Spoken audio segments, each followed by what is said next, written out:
ಇದು ವಾಯ್ಸ್ ಕೊಟ್ಟಿದ್ದೀನಿ. Okay sir, ನಮಸ್ತೆ ಸರ್. ನಮಸ್ತೆ. ಸುನಿಲ್ ಕುಮಾರ್ ಸರ್ ಈಗ ಇತ್ತೀಚಿನ ದಿನಮಾನಗಳಲ್ಲಿ ಅತಿ ಬೇಗ ಬಂದು ಎಲೆಕ್ಷನ್ ನಿಂತ್ಕೊಂತಾ ಇದ್ದಾರೆ. ಮೊದಲು ಶಿಕ್ಷಣ ಕ್ಷೇತ್ರದಲ್ಲಿ ಅವ್ರದ್ದು ಕೂಡ ಒಂದು ಬಹಳ ಅದ್ಭುತವಾದಂತಹ ಸಾಧನೆ ಇತ್ತು ಅಂತಕ್ಕಂಥದ್ದು ಹೇಳ್ತಾರೆ. ಸೊ ಈಗ ಏನು ಎಲೆಕ್ಷನ್ ನಿಂತಿದ್ದಾರೆ ಶಿಕ್ಷಕರ ಅಭಿವೃದ್ಧಿಗಾಗಿ, ಸೊ ಅದ್ರ ಬಗ್ಗೆ ಏನು ಇಷ್ಟಪಡ್ತೀರಾ ಸರ್? ಖಂಡಿತ. ಅಂದ್ರೆ ಸುನಿಲ್ ಸರ್ ಅವರನ್ನ ನಾವು ತುಂಬಾ ಹತ್ತಿರದಿಂದ ನೋಡಿದೀವಿ. ಅಂದ್ರೆ ನಾವು ಸುಮಾರು ಒಂದು 3-4 ವರ್ಷಗಳಿಂದ ಅವ್ರ ಹತ್ರ ಜೂನಿಯರ್ ಆಗಿ ಕೆಲಸ ಮಾಡ್ತಾ ಇದೀವಿ. ನಾವು ವಕೀಲರಾಗಿ ಅವ್ರ ಹತ್ರ ಇರೋದ್ರಿಂದ ಅವರ ಪ್ರತಿಯೊಂದು ಕಾಳಜಿ ಹೇಗಿದೆ ಅಂದ್ರೆ, ಈ ಒಂದು ಕ್ಷೇತ್ರ ಶಿಕ್ಷಣ ಕ್ಷೇತ್ರದಲ್ಲಿ ಸುಮಾರು ಅಂದ್ರೆ ಕಳೆದ ಬಾರಿ ಇದ್ದಂತ ಒಬ್ಬ ಅಭ್ಯರ್ಥಿ ಏನ್ ರಾಜೀನಾಮೆ ಕೊಟ್ಟು ಹೋಗ್ತಾರಲ್ಲ, ಅದಾದ ಬಳಿಕ ಏನ್ ಶಿಕ್ಷಕರು ಯಾವ ರೀತಿಯಾದಂಥ ಒಂದು ಸಮಸ್ಯೆಗಳಿಂದ ಅವರು ನರಳಾಡ್ತಾ ಇದ್ದಾರೆ, ಇದಕ್ಕೆಲ್ಲ ಒಂದು ಪರಿಹಾರ ಕಂಡ್ಕೋಬೇಕಂದ್ರೆ ಯಾರಾದ್ರೂ ಒಬ್ಬ ಸರಿಯಾದ ಒಂದು ಅಭ್ಯರ್ಥಿ ಬೇಕು ಅಂತ ಒಂದು ಆಲೋಚನೆ ಅವ್ರಿಗೆ ಪ್ರತಿದಿನನೂ ಅವ್ರು ಕಾಡ್ತಾ ಇತ್ತು.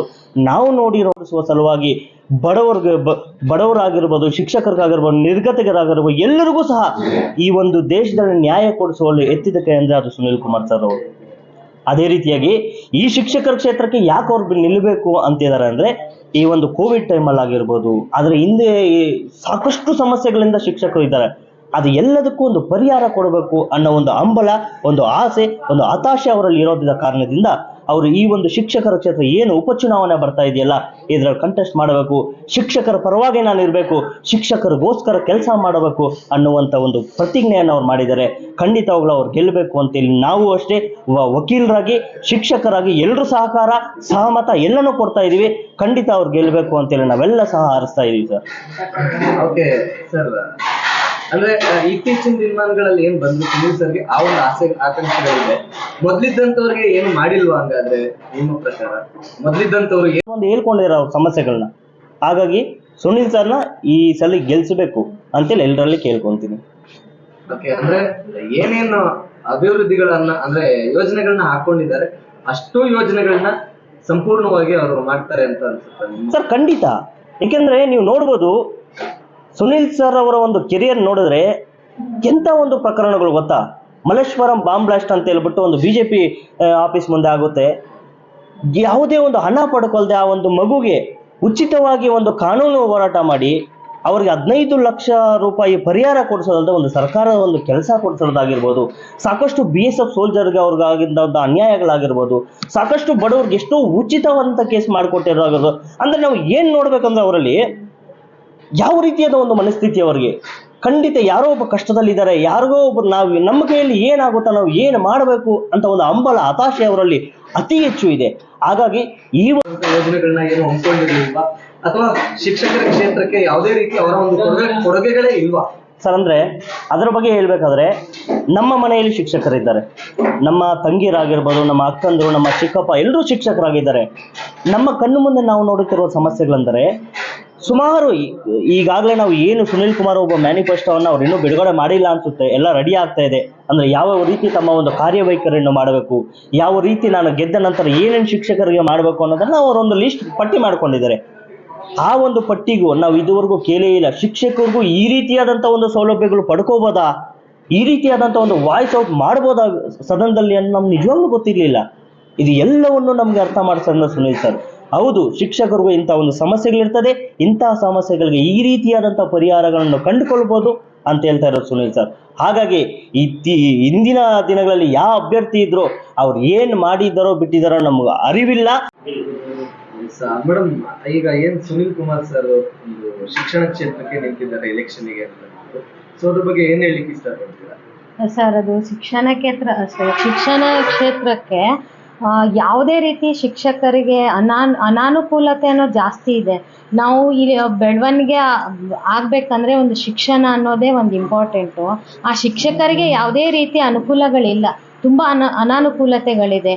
ಒಂದು ಸರಿಯಾಗಿ ಪೇಮೆಂಟ್ ಕೂಡ ಅವ್ರಿಗೆ ತುಂಬ ಕಡಿಮೆ ಇದೆ, ಎಲ್ಲೂ ಬೇಸಿಕ್ ಇಂದ ಹಿಡ್ಕೊಂಡು ತುಂಬ ಕಡಿಮೆ ಇದೆ. ಇವನ್ ಪೆನ್ಷನ್ ಕೂಡ ಇಲ್ಲ ಅವರಿಗೆ. ಇರೋಕ್ಕೆ ಮನೆ ಕೆಲವೊಬ್ಬರಿಗೆ ಜಾಬ್ ಪರ್ಮನೆಂಟ್ ಇದೆ, ಕೆಲವೊಬ್ಬರಿಗೆ ಪ್ರೈವೇಟಲ್ಲಿದೆ. ಪ್ರೈವೇಟಲ್ಲಿ ಇರ್ತಕ್ಕಂಥ ಶಿಕ್ಷಕರಿಗೆ ಯಾವುದೇ ರೀತಿ ಸ್ಯಾಲ್ರಿ ಆಗಲಿ ಜಾಸ್ತಿ ಇಲ್ಲ. ಇವಾಗ ಹೇಳಬೇಕು ಅಂತಂದರೆ ಎಲ್ಲ ಕಡೆಯಿಂದ ಎಲ್ರಿಗೂ ಅನುಕೂಲ ಆಗೋ ರೀತಿಯಲ್ಲಿದ್ದರೆ ಶಿಕ್ಷಕರೇ ತುಂಬ ಹಿಂದುಳಿದಂತಹ ಶಿಕ್ಷಣ ಕ್ಷೇತ್ರ ಆಗಿದೆ. ಬಟ್ ಈಗ ಸುನೀಲ್ ಕುಮಾರ್ ಅದನ್ನೆಲ್ಲ ನೋಡ್ಕೊಂಡ್ಬಿಟ್ಟು ಒಂದು ನಾನು ಇವರಿಗೆ ಶಿಕ್ಷಣ ಕ್ಷೇತ್ರದವ್ರಿಗೆ ಶಿಕ್ಷಕರಿಗೆ ಒಂದು ಅನುಕೂಲತೆ ಆಗಲಿ ಅನ್ನೋ ಉದ್ದೇಶಕ್ಕೋಸ್ಕರ ಅವ್ರು ತುಂಬ ಸ್ಟಡಿ ಮಾಡಿಕೊಂಡು ಆ ಕ್ಷೇತ್ರಕ್ಕೇ ನಿಂತ್ಕೊಂಡು ಆ ಕ್ಷೇತ್ರಕ್ಕೆ ಪ್ರತಿನಿಧಿಯಾಗಿ ಅವರಿಗೆ ಅನುಕೂಲ ಆಗಲಿ ಅಂತಲೇ ಈ ಶಿಕ್ಷಣ ಕ್ಷೇತ್ರಕ್ಕೆ ಚುನಾವಣೆಯನ್ನು ನಿಂತ್ಕೊಂಡಿದ್ದಾರೆ ಸರ್.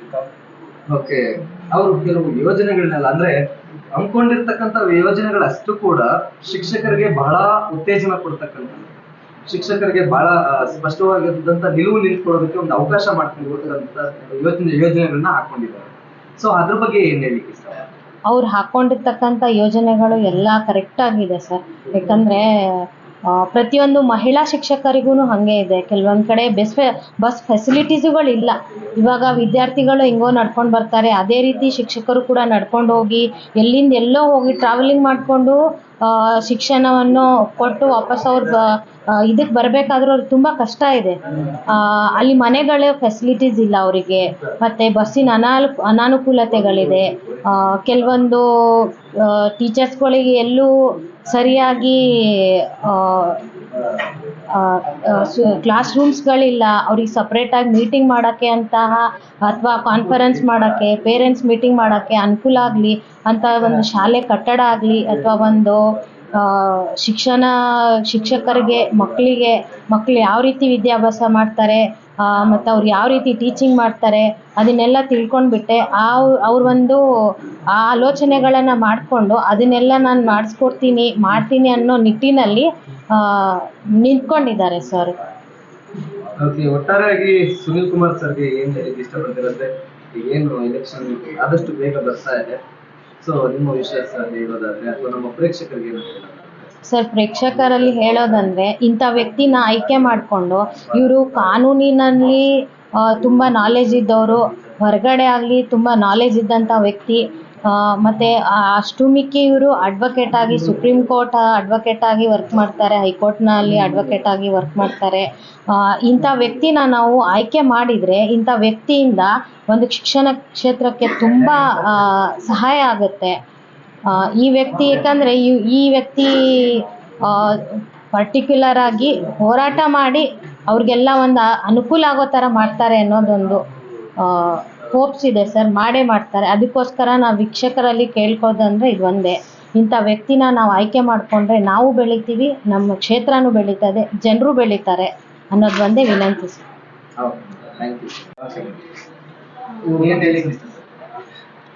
ಸರ್, ಈ ಕಾನ್ಸ್ಟಿಟ್ಯೂಷನಲ್ಲಿ ಎಜುಕೇಟೆಡ್ ಪರ್ಸನ್ ಬರಬೇಕು ಅಂತ ತುಂಬ ಆಸೆ ಇರುತ್ತೆ. ಸೊ ಅವ್ರು ಎಜುಕೇಟೆಡ್ ಆಗಿರೋದ್ರಿಂದ, ಅಡ್ವೊಕೇಟ್ ಆಗಿರೋದ್ರಿಂದ ನಮಗೆ ನ್ಯೂ ಪಾಲಿಸೀಸ್ ಇಂಪ್ಲಿಮೆಂಟ್ ಮಾಡ್ತೀರಿ ಅಂತ ತುಂಬ ನಂಬಿದ್ದೀವಿ.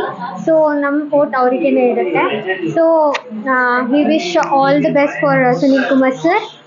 ಆ್ಯಂಡ್ ನಾವು ನಮ್ಮ ಕಡೆಯಿಂದ ಎಲ್ಲ ಸಪೋರ್ಟು ಇರುತ್ತೆ ಸರ್. ಅಂದ್ರೆ ನಿಮ್ಮ ಕಡೆಯಿಂದ ಎಲ್ಲ ಸಪೋರ್ಟ್ ಅಂದ್ರೆ ಏನೇನು ಸಪೋರ್ಟ್ ಮಾಡ್ಬೋದು, ನಿಮ್ಮ ಕಡೆಯಿಂದ ಏನೇನು ಮಾಡ್ತಾರೆ? ಆ್ಯಸ್ ಎಲ್ಲ ಸ್ಕೂಲ್ಗೂ ಹೋಗ್ಬಿಟ್ಟು ಟೀಚರ್ಸ್ಗೆ ಅವೇರ್ನೆಸ್ ಕ್ರಿಯೇಟ್ ಮಾಡಿದ್ದೀವಿ. ಆ್ಯಂಡ್ ಅವ್ರ ಓಟ್ಸ್ ಎಲ್ಲ ಸುನೀಲ್ ಕುಮಾರ್ ಸರಿಗೆ ಬರುತ್ತೆ ಅನ್ನೋ ಕಾನ್ಫಿಡೆನ್ಸ್ ಕೂಡ ಇದೆ.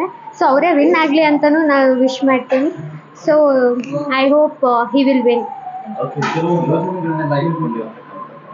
ಹೌದು,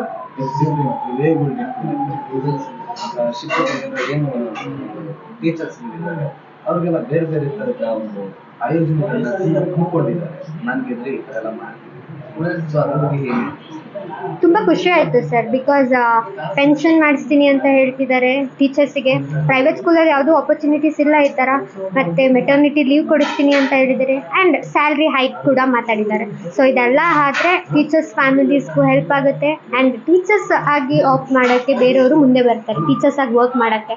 ಸೊ ಜಾಸ್ತಿ ಜನ ಸ್ಯಾಲ್ರಿ ಕಡಿಮೆ ಇರಲಿ, ಫೆಸಿಲಿಟೀಸ್ ಕಡಿಮೆ ಅಂತ ಟೀಚರ್ಸ್ ಜಾಬ್ನ ಕ್ವಿಟ್ ಮಾಡ್ತಾರೆ. ಸೊ ಇದನ್ನೆಲ್ಲ ಮಾಡಿದರೆ ಹೆಲ್ಪ್ ಆಗುತ್ತೆ. Thank you so much. ಅಮ್ಮ ನಮಸ್ತೆ. ನಮಸ್ಕಾರ ಸರ್. ಈಗ ಏನು ನಮ್ಮ ಸುನಿಲ್ ಸರ್ ಶಿಕ್ಷಕರ ಒಂದು ಕ್ಷೇತ್ರಕ್ಕೆ ಎಲೆಕ್ಷನ್ ನಿಲ್ತಾ ಇರ್ತಕ್ಕಂಥದ್ದು, ಸೊ ಅದ್ರ ಬಗ್ಗೆ ಎಷ್ಟು ಖುಷಿ ಇದೆ, ಏನ್ ಅನ್ನಿಸ್ತಾ ಇದೆ? ಸರ್, ತುಂಬಾ ಸಂತೋಷ ಆಗ್ತಾ ಇದೆ. ಯಾಕಂದ್ರೆ ಶಿಕ್ಷಕರಿಗೆ ಅಂತ ಯಾವುದೇ ಫೆಸಿಲಿಟೀಸು ಗೌರ್ಮೆಂಟ್ ಏನು ಕೊಟ್ಟಿಲ್ಲ. ಕೆಲವರು ಪ್ರೈವೇಟ್ ಸ್ಕೂಲಲ್ಲಿ ಕೆಲಸ ಮಾಡ್ಬೋದು, ಸರ್ಕಾರಿ ಸ್ಕೂಲಲ್ಲಿ ಕೆಲಸ ಮಾಡ್ಬೋದು. ಅಂದರೆ ಫೆಸಿಲಿಟೀಸ್ ಇರುತ್ತೆ ಸರ್ಕಾರಿ ಶಾಲೆಗಳಲ್ಲಿ, ಬಟ್ ಪ್ರೈವೇಟ್ ಸ್ಕೂಲಲ್ಲಿ ಯಾವುದು ಅಂಥ ಫೆಸಿಲಿಟಿಗಳಿಲ್ಲ. ಇದ್ರೇನು ಅದನ್ನು ಯಾರು ನಮಗೆ ಕೊಡೋದಕ್ಕೆ ಇಷ್ಟಪಡೋದಿಲ್ಲ. ಎಲ್ಲ ಸಂಸ್ಥೆಯವರೇ ಇದು ಮಾಡ್ಕೊಳ್ತಾರೆ ವಿನಃ ಟೀಚರ್ಸ್ಗಳಿಗೆ ಎಂಥ ಫೆಸಿಲಿಟಿನೂ ಬರಲ್ಲ. ಅಂಥ ಫೆಸಿಲಿಟಿನ ಕೊಡ್ತಾರೆ ಅಂತ ಹೇಳಿದ್ರೆ ಅಂಥ ನಾಯಕರು ನಮ್ಮ ಶಿಕ್ಷಣ ಕ್ಷೇತ್ರಕ್ಕೆ ಬೇಕು ಸರ್. ಓಕೆ, ಅದರಲ್ಲೂ ಸುನಿಲ್ ಸರ್ ಕೆಲವು ಯೋಜನೆಗಳಲ್ಲಿ ಅಂದ್ರೆ ಮೆಟ್ರೋ ಪಾಸ್ಗಳು ಕೊಡುವಂಥದ್ದಾಗ್ಬೋದು ಅಥವಾ ಶಿಕ್ಷಕರಿಗೆ ಮನೆ ಕಟ್ಟಿಸುವಂಥದ್ದಾಗ್ಬೋದು, ಕೆಲವು ಯೋಜನೆಗಳನ್ನ ಬಹಳ ಅದ್ಭುತವಾಗಿ ಹೇಳ್ತಾ ಇದ್ದಾರೆ. ಸೊ ಅದ್ರ ಬಗ್ಗೆ ಏನನ್ಸುತ್ತೆ? ಹೌದು, ತುಂಬಾ ಖುಷಿ ಆಗುತ್ತೆ ಸರ್. ಯಾಕಂದ್ರೆ ಅಂತ ಇದು ಬಂತ ಹೇಳಿದ್ರೆ ಶಿಕ್ಷಕರ ಕುಟುಂಬನೇ ತುಂಬಾ ನಿರ್ಗತಿಕ ಕುಟುಂಬ ಅಂತ ಹೇಳ್ಬೋದು. ಯಾಕಂದ್ರೆ 10-15 ಸಾವಿರದಲ್ಲಿ ಈಗ ನಾವು ಜೀವನ ಮಾಡೋಕ್ಕೂ ಸಾಧ್ಯ ಇಲ್ಲ ಅಲ್ವಾ ಸರ್. ನಿಮಗೆ ಸ್ಯಾಲ್ರಿ, ಬೇಸಿಕ್ ಸ್ಯಾಲ್ರಿ ಬಂದ್ರೆ 8,000, 5,000 ಈ ತರ ಕೊಡೋಕೆ ಸ್ಟಾರ್ಟ್ ಮಾಡ್ತಾರೆ ಪ್ರೈವೇಟ್ ಸ್ಕೂಲಲ್ಲಿ. ಅಂತ ಸೌಲಭ್ಯಗಳನ್ನ ಇವ್ರು ಒದಗಿಸ್ಕೊಡ್ತಾರೆ ಅಂತ ಹೇಳಿದ್ರೆ ನಮ್ಗೆ ತುಂಬಾ ಖುಷಿ ಆಗುತ್ತೆ. ಒಳ್ಳೆದಾಗಿ, ಥ್ಯಾಂಕ್ ಯು. Welcome sir. ಅಭ್ಯರ್ಥಿಯಾಗಿ ನಮ್ಮ ಸುನೀಲ್ ಕುಮಾರ್ ಸರ್ ಅವರು ಭಾಗವಹಿಸ್ತಿದ್ದಾರೆ. ಅವರು ಗೆಲುವನ್ನು ಸಾಧಿಸಲಿ, ಒಳ್ಳೇದಾಗ್ಲಿ ಅಂತ ನಾನು ವಿಶ್ ಮಾಡ್ತೀನಿ. ಓಕೆ, ಅವರ ಮಾತು ಅಂದ್ರೆ ಬಹಳ ಅದ್ಭುತವಾದಂತ ಶಿಕ್ಷಕರ ಬಗ್ಗೆ ಏನೋ ಒಂದು ಒಲವಿಟ್ಕೊಂಡಿದ್ದಾರೆ. ಸೊ ನಾನು ಗೆದ್ರೆ ಈ ತರ ಮಾಡ್ತೇನೆ ಅಂತ ಅನ್ನೋದು ಹೇಳ್ತಾ ಇದ್ದಾರೆ. ಸೊ ಅದ್ರ ಬಗ್ಗೆ ನಿಮ್ಗೆ ಏನ್ ಅನ್ಸುತ್ತೆ, ನಿಮ್ಮ ಅಭಿಪ್ರಾಯ ಏನು? ಸರ್, ಅವರು ತುಂಬ ಒಳ್ಳೊಳ್ಳೆ ಉದ್ದೇಶಗಳನ್ನ ಇಟ್ಕೊಂಡು ಇವತ್ತು ಮಾತಾಡಿದ್ರು. ಇಷ್ಟು ವರ್ಷದಲ್ಲಿ ಏನು ಕೆಲವೊಂದು ಟೀಚರ್ಸು, ನಾವು ಶಿಕ್ಷಕರು ಏನರಿಂದ ವಂಚಿತರಾಗಿದ್ದಾರೆ ಅದನ್ನು ನಾವು ಮಾಡ್ತೀನಿ ಅಂತ ಹೇಳಿದ್ರು. ಅದು ತುಂಬ ಮನಸ್ಸಿಗೆ ತಟ್ಟುವಂಥ ವಿಚಾರ. ಅವ್ರಿಗೆ ದೇವರು ಖಂಡಿತವಾಗಿ ಒಳ್ಳೇದು ಮಾಡಬೇಕು, ಅವರು ಗೆಲುವು ಸಾಧಿಸಬೇಕು ಅಂತ ಆಸೆ ಪಡ್ತೀನಿ. ಓಕೆ, ಮೊದಲಿದ್ದಂತ ಅಭ್ಯರ್ಥಿ ಬಂದು 6 ವರ್ಷಗಳ ಕಾಲ ಇರ್ತೇನೆ ಅಂತ ಪ್ರಮಾಣ ವಚನ ಸ್ವೀಕರಿಸಿ ಲೈಕ್ 3 ವರ್ಷದಲ್ಲಿ ಹೊರಟೋಗ್ತಾರೆ. ಸೊ ಅದ್ರ ಬಗ್ಗೆ ಹೇಳೋದು ಸರ್, ಅದ್ರ ಬಗ್ಗೆ ಏನು ಹೇಳೋಕೆ ಇಷ್ಟಪಡಲ್ಲ. ಈಗ ಭಾಗವಹಿಸ್ತಿರುವಂಥ ನಮ್ಮ ಸುನೀಲ್ ಕುಮಾರ್ ಸರ್ಗೆ ಗೆಲುವು ಸಿಗಬೇಕು ಅಂತ ನಾನು ಇಷ್ಟಪಡ್ತೀನಿ sir. Thank you. Thank you sir, thank you. ಅವನಿದೆಯಾ ಏನಿಲ್ಲ. ಶಿಕ್ಷಕ ವೃತ್ತಿ ಅಂದರೆ ಬೇರೆ, ನಮಸ್ತೆ ಎಲ್ಲರಿಗೂ. ಶಿಕ್ಷಕ ವೃತ್ತಿ ಅಂದರೆ ಫಾರಿನ್ ಕಂಟ್ರೀಸಲ್ಲಿ, ಅದರಲ್ಲೂ ಜಪಾನಲ್ಲಿ ಹೈಯೆಸ್ಟ್ ಪೇಯ್ಡ್ ಜಾಬು ಶಿಕ್ಷಕರದ್ದು. ಆದರೆ ಇಲ್ಲಿ ನಮ್ಮ ದೇಶದಲ್ಲಿ ತುಂಬ ಕಡಿಮೆ ಪೇಯ್ಡ್ ಶಿಕ್ಷಕರೇ. ಸರ್ ಮಾತಾಡಿದ್ದು ನೋಡಿದ್ರೆ ಒಂದು ಹೋಪ್ ಇದೆ, ಶಿಕ್ಷಕ ವೃತ್ತಿಗೆ ಒಂದು ನ್ಯಾಯ ಒದಗಿಸ್ಕೊಡ್ತಾರೆ ಅಂತ. ಹಾಗಾಗಿ ನನಗೆ ಅವ್ರ ಮೇಲೆ ಒಂದು ಭರವಸೆ ಇದೆ, ಮುಂದೆ ಅವರು ಶಿಕ್ಷಕರಿಗೆ ನ್ಯಾಯ ಒದಗಿಸ್ಕೊಡ್ತಾರೆ ಅಂತ. ಅವ್ರು ಮಾತಾಡಿದ್ದೆಲ್ಲ ಕೇಳಿ ನಿಮ್ಗೆ ಏನ್ ಅನ್ನಿಸ್ತು? ಅಂದ್ರೆ ಅಷ್ಟೊಂದೆಲ್ಲ ಅಂದ್ರೆ ಶಿಕ್ಷಕರ ಬಗ್ಗೆ ಒಲವಿಟ್ಕೊಂಡಿರ್ತಕ್ಕಂಥದ್ದು ಬಹಳ ದೊಡ್ಡ ಒಂದು ಒಲವಿಟ್ಕೊಂಡಿದ್ದಾರೆ. ಸೊ ಅದ್ರ ಬಗ್ಗೆ ನಿಮ್ಗೆ ಏನ್ ಅನ್ನಿಸ್ತು? ನಿಜಕ್ಕೂ ಅವ್ರು ಮಾತಾಡೋದು ನೋಡ್ತಾ ಇದ್ರೆ ನನಗೆ ಕಣ್ಣಲ್ಲಿ ನೀರೇ ಬರ್ತಾ ಇರ್ತದೆ. ಅಷ್ಟು ಸಂತೋಷ. Thank you. ಸುನಿಲ್ ಸರ್ ಹೇಳಿದ್ ಕೇಳಿ ಎಲ್ಲೋ ಒಂದು ಕಡೆ ಫ್ಲ್ಯಾಶ್ ಬ್ಯಾಕಿಗೆ ಹೋಗಿ ಬಂದಂಗೆ ಆಯಿತು. ಬಿಕಾಸ್ ಕೋವಿಡ್ ಟೈಮಲ್ಲಂತೂ ತುಂಬಾ ಟೀಚರ್ಸ್ ಸಫರ್ ಆಗಿದ್ದಾರೆ. ಸೊ ಆ ಕಡೆ ಹೆಲ್ತ್ ಬೆನಿಫಿಟ್ಟು ಇಲ್ಲ, ಈ ಕಡೆ ಸಂಬಳ ಇಲ್ಲ, ತುಂಬಾ ಕಷ್ಟಪಟ್ಟಿದ್ವಿ. ಆನ್ಲೈನ್ ಅಂತಾರೆ, ಮತ್ತು ಮಕ್ಕಳು ಎಜುಕೇಷನು ಇವಾಗಂತೂ ತುಂಬಾ ಹಾಳಾಗಿದೆ.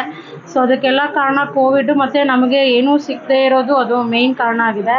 ಮತ್ತು ಟೀಚರ್ಸ್ ಅಂದರೆ ಬರೀ ವಿದ್ಯೆ ಕೊಡೋದು ಅಷ್ಟೇ ಅಲ್ಲ, ಸೊ ಕಂಪ್ಲೀಟ್ ಮಗು ಕ್ಯಾರೆಕ್ಟರ್ ಡಿಸೈಡ್ ಆಗೋದೇ ಸ್ಕೂಲಲ್ಲಿ. ಸೊ ಅದಕ್ಕೋಸ್ಕರ ನಾವು ಸುನೀಲ್ ಸರ್ಗೆ ಥ್ಯಾಂಕ್ಸ್ ಹೇಳ್ತೀವಿ. ಸೊ ಮತ್ತು ಕಂಪ್ಲೀಟಾಗಿ ಯಂಗ್ಸ್ಟರ್ ಇರೋದ್ರಿಂದ ಅವ್ರು ಬಂದು ಮೇ ಬಿ ಕಂಪ್ಲೀಟ್ ಚೇಂಜಸ್ ತರ್ತಾರೆ ಅಂತ ಅಂದ್ಕೊಂಡಿದ್ದೀವಿ. So will see. Thank you ಅಂತ ಅನಿಸ್ತಿದೆ.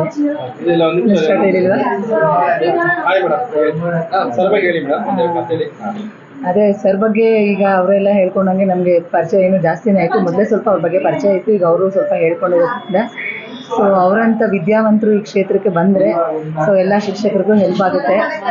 ಸೊ ಏನೇನು ಅವರು ಬೇಡಿಕೆಗಳು ಏನು ಹೇಳ್ತಿದ್ದಾರೆ ಅದು ಅವ್ರನ್ನ ನಾವೆಲ್ಲ ಎಲೆಕ್ಟ್ ಮಾಡಿ ಗೆಲ್ಲಿಸಿದ್ರೆ ಎಲ್ಲ ಶಿಕ್ಷಕರಿಗೂ ಒಳ್ಳೆಯದಾಗುತ್ತೆ ಅಂತ ನಾನು. ನಿಮ್ಮ ಮತ ಯಾರಿಗೆ? ನೋಡೋಣ, ಅಂದರೆ ನಾನು ಹೇಳ್ತೀನಿ.